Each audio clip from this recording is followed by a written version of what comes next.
Putain, en ce moment, je mange tellement de chocolat, si ça continue, à la fin du confinement, je vais pisser du caramel. What's up YouTube, j'espère que vous allez bien. Bon, tradition oblige, quand un potentiel sujet m'intéresse, j'en fais une vidéo. Et aujourd'hui, nouveau format, je vais vous parler d'une légende, qui pour moi est juste incroyable. Mais avant ça, je vous remets dans le contexte. Il y a quelques semaines, je vous ai demandé sur Instagram quelle vidéo voudriez-vous voir ou revoir sur ma chaîne. Et un de mes abonnés, accessoirement mon pote, m'a dit qu'une vidéo dans laquelle je raconte un moment ou une période de l'histoire l'intéressait. Moi étant un énorme passionné d'histoire et plus particulièrement de chevalier, j'ai pas eu de mal à trouver mon sujet. Vous l'aurez compris, aujourd'hui on va parler d'un des plus grands rois ainsi que de l'une des plus grandes légendes que l'histoire ait connue à ce jour.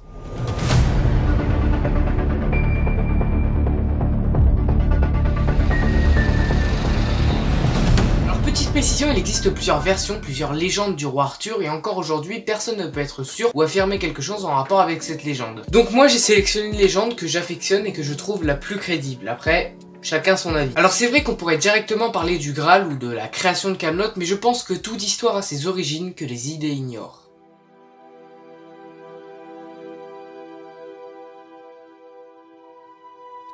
Arthur serait le fils du roi breton Uther Pendragon et de la femme d'un de ses chevaliers, Igerne. Il serait né le 1er janvier 470 à Tatagel par un moyen très malhonnête et très hasardeux. Je vous explique. Uther Pendragon, le roi breton, aurait demandé à Merlin l'Enchanteur de lui préparer une potion permettant d'avoir l'apparence de n'importe qui. Ça veut dire que si tu en consommes, tu peux avoir l'apparence de n'importe qui. Et Uther, lui, a choisi l'apparence du duc de Cornouailles, qui est le mari d'Igerne. Donc le soir, Uther est rentré dans la chambre d'Igerne, à l'arrière-vue, ils ont fait leur petite affaire. Seulement il y a un mais, Igerne est tombée enceinte.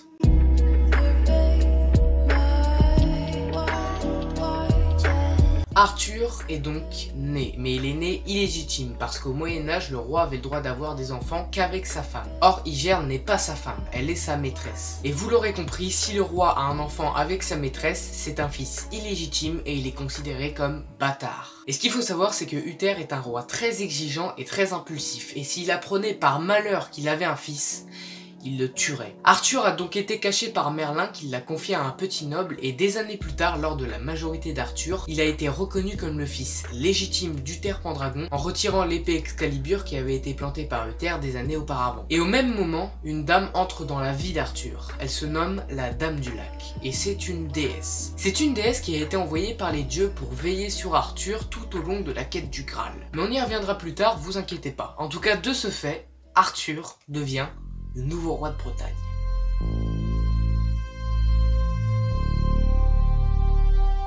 Néanmoins, les gens contestent la légitimité d'Arthur à être sur le trône. Arthur passe donc les premières années de son règne à les combattre. Après cette période, Arthur commence à s'entourer petit à petit des chevaliers qui dans le futur seront autour de la table ronde. Cette table, comme son nom l'indique, est ronde, de façon à ce qu'aucun chevalier ne soit assis dans un coin, ce qui donne une vraie signification au deuxième nom de la table de l'égalité.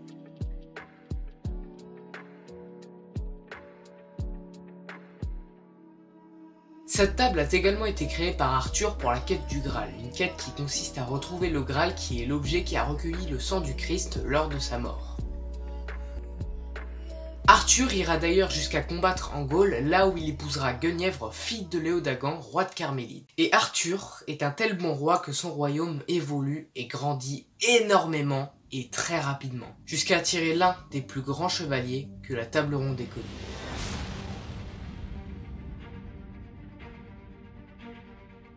Lancelot est un bon chevalier, il est courageux, combattant, déterminé, vaillant, ce qui va plaire à Arthur qui au fil du temps va devenir très ami avec Lancelot. Le problème c'est que Lancelot va très vite se prendre d'amour pour Guenièvre, qui est accessoirement et la reine et la femme de son meilleur ami, Arthur. Et donc à partir de là, Guenièvre va céder aux avances de Lancelot et va commencer une relation d'adultère entre Lancelot et Guenièvre. Arthur est trompé par sa femme et par son meilleur ami.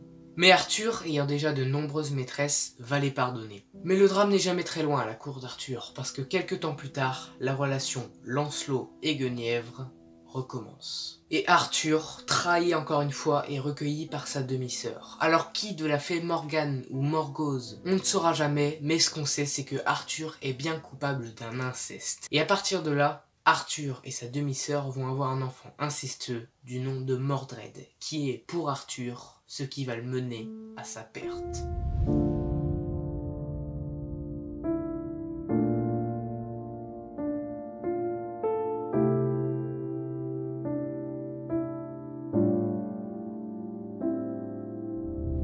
Seulement Arthur n'est pas au courant pour ce futur enfant, et il est encore sur l'histoire Lancelot et Guenièvre, et il est fou de rage contre eux. Arthur arrive donc dans la cour de Camelot dans le seul but de tuer Lancelot et Guenièvre. Et Lancelot arrive, et un combat éclate. Et il est sanglant, l'un frappe, l'autre répond. Les deux hommes utilisent toute leur force pour vaincre. Mais à la fin, Lancelot prend l'avantage. Arthur est au sol, Lancelot est debout, l'épée pointée contre le pectoral d'Arthur, et dans le silence le plus total,